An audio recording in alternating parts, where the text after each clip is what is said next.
வாழ்க வையகம், வாழ்க வையகம், வாழ்க வளமுடன். குரு வாழ்க, குருவே துணை. அருள்நிதி பேராசிரியர் அன்பழகன் திருவண்ணாமலை. அனைத்து அன்புள்ளங்களுக்கும் வாழ்க வளமுடன். குருவின் நினைவில் நின்று இன்றைக்கு சித்தர் போகருடைய ஒரு கவியை நாம் விளக்கம் அறியலாம்.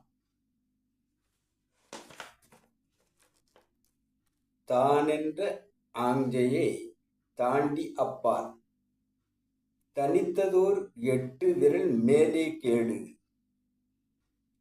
கோளான குருபதந்தான் கூடிப்பார். குறிப்பான இதழ்கள் ஓர் 1008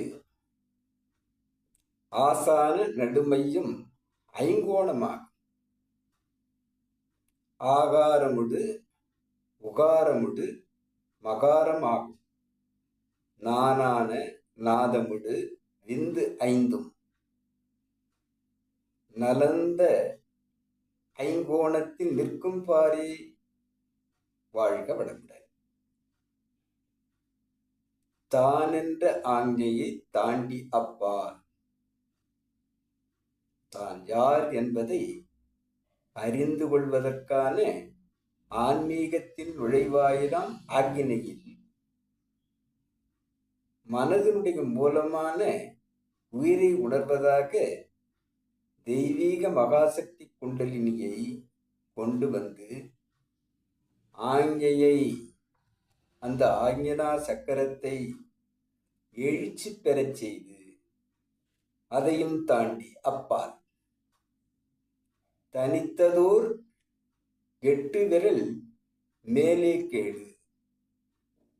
ஆக்ஞனா சக்கரத்திலிருந்து ஒரு 8 விரல் மேலே சென்றார்.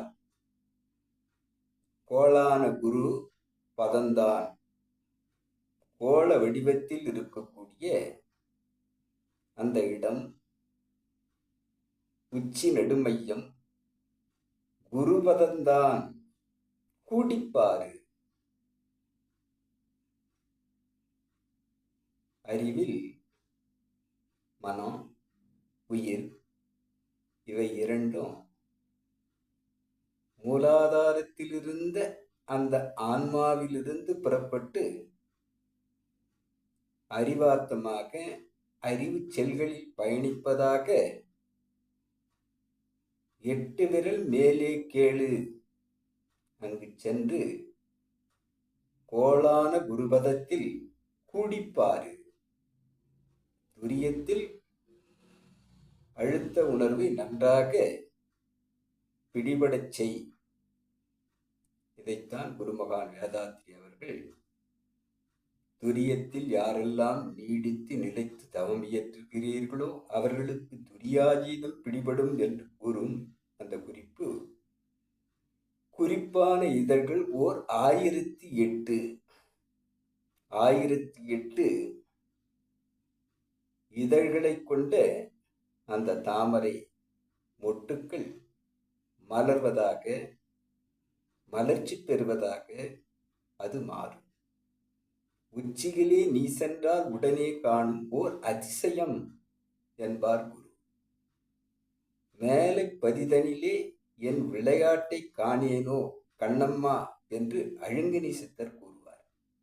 ஆக ஆசான நடுமையம் ஐங்கோணமாகும்.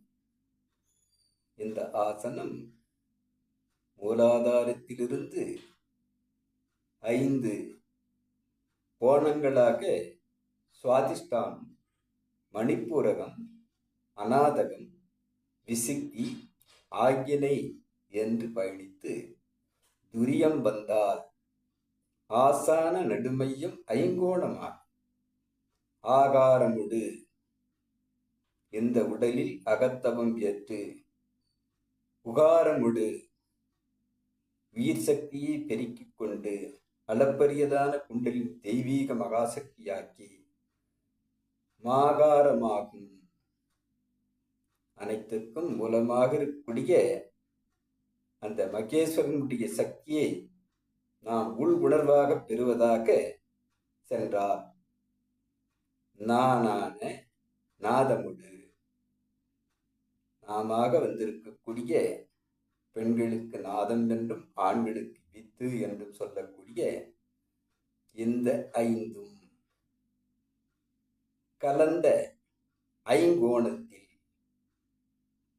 5 ஆதாரங்களில் கலந்து அனைத்து இடங்களிலும் நாமே இறைத்தன்மையாக ஏகன் அநேகனாக நாம் மாறியிருப்பதை உணர்வதாக நிற்கும் பாரே என்று போகர் கூறுகிறார். ஆக ஆகினையில் தவம் கவனிக்கிறோம். மேலே 8 விரல் மேலே ஏற்றி துரியத்தில் தவம் ஏற்றுகிறோம். பிறகு 5 ஆதாரங்கள், அந்த 5 கோணங்கள் ஏற்பட்டு சக்தியை பெருக்கிக் கொண்டு அந்த ஆன்மா, அந்த உயிரின் தொகுப்பு அனைத்துக்கும் மூலமான இறைத்தன்மையை பெற்று பெண்களுக்கு நாதம் ஆண்களுக்கு வித்து என்ற அனைத்துமே இறைத்தன்மைதான் என்று உணர்ந்து அந்த அநேகனே அனைத்துமாகி இருக்கிறான், ஏகனே அநேகனாகி இருக்கிறான் என்று நாம் உணரும் அளவில் நலன் தரும் ஐங்கோணத்தில் நமக்கு நன்மையே செய்து கொண்டிருக்கக்கூடிய உடலாலும் உள்ள அமைதியாலும் இறை நோக்கி பயணிப்பாலும் இறை இணைவு பெறுவதாகவும் நம்மை மாற்றும் அகத்தவத்தை ஏற்று குருவை பற்றி கொண்டு குறிப்பான இதழ்கள் 1008 மலரச் செய்து அதையும் தாண்டி பிரபஞ்ச களத்தை தாண்டி மகாரமாகும். முதலிலே அகாரமாக இருந்தது, ஆன்மாவாக மூலாதாரத்தில் இருந்தது. ஒகாரமுடு தன்னை உணர்வதாக உடல் தாண்டி பயணிப்பதாக அது மாறுகிறது, மகாரமாகும். அகாரம் என்று சொன்னால் இந்த பருவுடன் மையப்புள்ளி உண்டு, சுற்றுவட்டம் உண்டு. ஒகாரமுடு ஈராக அது மாறி பயணிக்கும் போது மையப்புள்ளி இருக்கிறது, சுற்றுவட்டம் இல்லை, விரிகிறது. மகாரமாகும், மையப்புள்ளியும் இல்லை, சுற்றுவட்டமும் இல்லை, எல்லா இடங்களிலும் நீக்கமர நிறைந்திருக்கூடிய இறைவு தன்மையாகவே நம்மை மாற்றும் இந்த நிலைக்கு ஒவ்வொருவரும் சென்று அகத்தவத்தால் ஆழ்ந்து அந்த இறைவனை உணரக்கூடிய சாத்தியக்கூறு இருக்கிறது. உணர்ந்து பேரின்பம், பேரானந்தம், பேரின்ப கழிப்பில் ஆழலாம் என்று கூறும் போகருடைய சிந்தனையை இன்றைக்கு நாம் சிந்திக்கலாம். அனைத்து அன்புள்ளங்களுக்கும் வாழ்க வளமுடன் என வாழ்த்தி நிறைவு செய்கிறேன். பாடல் தந்த போகருக்கும் என்னுள் வழிகாட்டி கொண்டிருக்கக்கூடிய நமது குருமகான் வேதாத்திரி அவர்களுக்கும் இதுகாரம் செய்யப்படுத்த உங்களுக்கும் இந்த விளக்கங்களை என்னுள் ஏற்படுத்தி கொண்டிருக்கக்கூடிய இறைநிலைக்கும் நன்றி நன்றி நன்றி. வாழ்க வளமுடன் என வாழ்த்து நிறைவு செய்கிறேன். வாழ்க வளமுடன்.